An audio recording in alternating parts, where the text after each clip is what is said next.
Un retour en France avec un regard sur nos monuments de plus en plus difficiles à entretenir. Ouais, certains tombent en ruine et les financements pour les réhabiliter sont de plus en plus compliqués à obtenir. Selon un rapport du ministère de la Culture, près de 23% des monuments historiques sont évalués en mauvais état, voire en péril, principalement dans les zones rurales. Et pour conserver ce patrimoine, certains jeunes se mobilisent. Notamment grâce à l'association Arcade. Elle a été créée en 2019 et organise des chantiers de rénovation du patrimoine rural avec des bénévoles âgés de 18 à 30 ans. Reportage de Laura Legault sur l'un de leurs chantiers à l'église Saint-Rémy-de-Hy.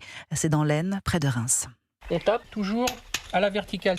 Et on fait ça sur toute cette partie-là. Un marteau à la main, Chloé, 20 ans, tente de reproduire les gestes du maître d'œuvre. Je n'ai jamais mis les pieds sur un chantier avant. J'ai pas l'impression d'être hyper à l'aise, mais j'espère que ça va venir. Comme elle, ils sont 8 jeunes bénévoles venus prêter main forte pour restaurer l'église Saint-Rémy-de-Hy.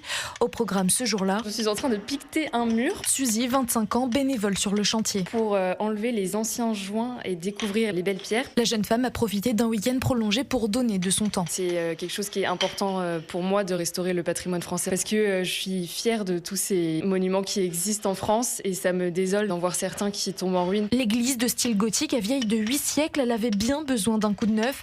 Alors ici, les 290 habitants se réjouissent de voir ces jeunes à pied d'œuvre.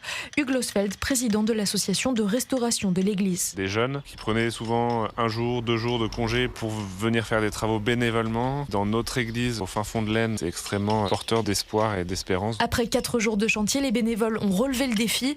Les pierres de l'église ont retrouvé leur couleur blanche d'antan. Laura Legault.